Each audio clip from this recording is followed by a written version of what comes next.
Hey, this is Brian from Wright732.com and fitin.com, PHITIN.com,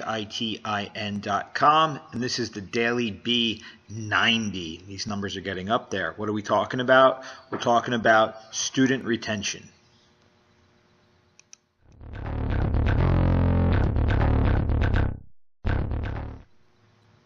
So student retention is a huge part of your business, because if you're not retaining your students, no matter what you bring in, you're not moving ahead. You're always just maintaining, or you can even decrease on a monthly basis. So retaining your students, vital.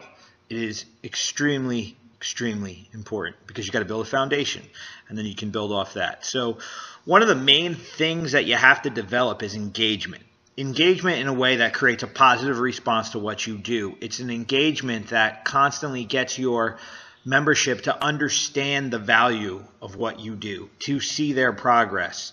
So it's a mutual appreciation. It's you providing them with the information that's going to get them ahead, them realizing that they're ahead, and they're ahead because of the information you gave them. That's the cycle of retention. So it's constantly making sure that everyone understands their value. As a teacher, you can't be a teacher without a student. And as a student, you can't be a student without a teacher.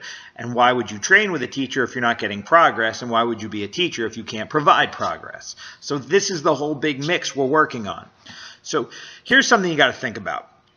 If you've been doing this a long time, I've been doing this a long time.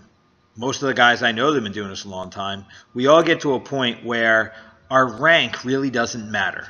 So, I've got my black belt.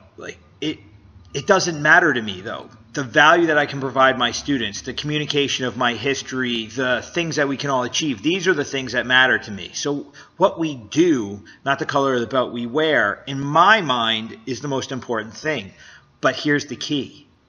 I already have my black belt. So I'm not in pursuit of that. I already have it.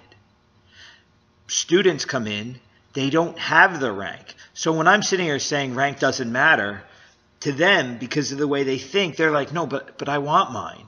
You have yours. I want to get mine too. So it doesn't matter if you're doing traditional martial arts, non-traditional martial arts, combat sports, self-defense, even fitness. I don't care what you do.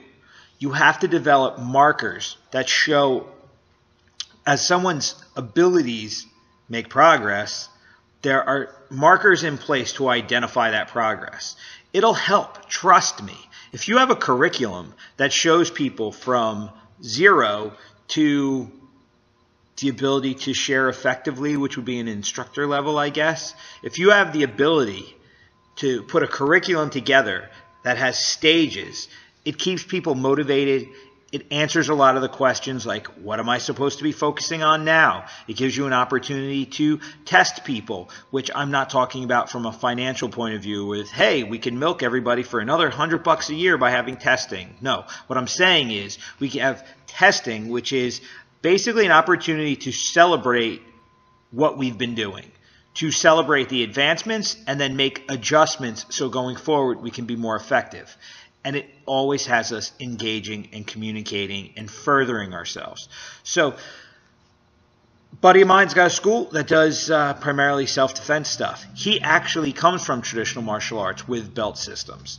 But now he's in a position where he doesn't train in gis with belts. So he's like, what do I do? So literally we talked it out. We came up with breaking his syllabus of information down into segments and then creating a t-shirt pattern to match that segment. So instead of having belts, he's going to have colored t-shirts. And because it's self-defense, they're militaristic kind of colors. So it's like army green, a deeper red, a navy blue, a black, like basic, a brown. So basic, military style shirts. It'll have his logo on it. And depending on the color shirt, shows where you are in the curriculum. And then when you get to the master level, so old school thing, some Japanese guys do it, some don't. But like a thing we used to do was when someone would hit black belt, they would get their black belt, and then we would give them a samurai sword. So it was like a special token to show that they're part of the elite members of the class, whatever.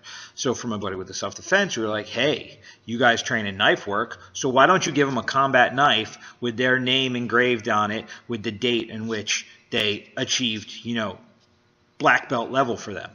So basically, we're going deep and creating a culture around the idea. So that is something, if you don't have belt systems in place, think about how you can create a culture around your ideas that has markers along the way. So my fitness program, I have a strength and conditioning program.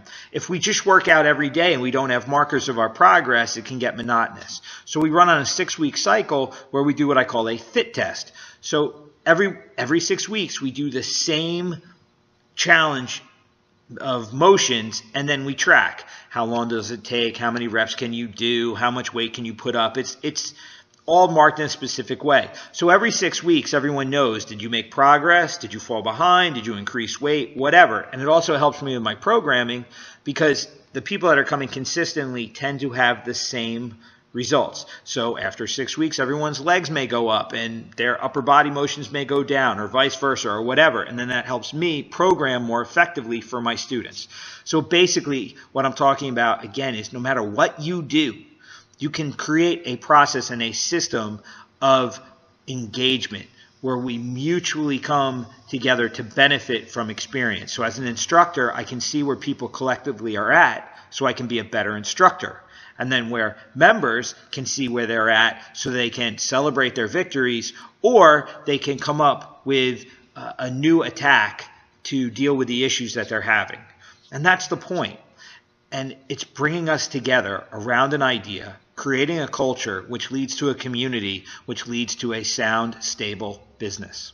So I hope this makes sense, and it's something that a lot of us in combat sports are missing, because the belt system of the traditional ways serves a very good educational purpose. And I got a just quick history note. If anyone tries to sell you the bag of goods about the belt system being that you start as a white belt and then, you bleed and you get dirty and all that, and eventually it gets black and that's how the system came about, they're lying to you.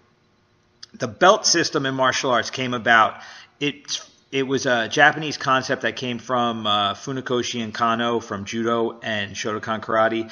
They were men that were educators, they were teachers, they saw the value in the educational process with its markers, and they created the belt systems for modern martial arts that we use today to create a marking system to do everything that we're talking about today. So it was men that understood humans need markers came up with a system. The other stories are very nice. They're motivating. It makes you think philosophically about what you do. But there is a very technical, logical, educational purpose to having markers like belts in your system. So think about that no matter what you do. Markers, engagement, analysis, community building. Let's go.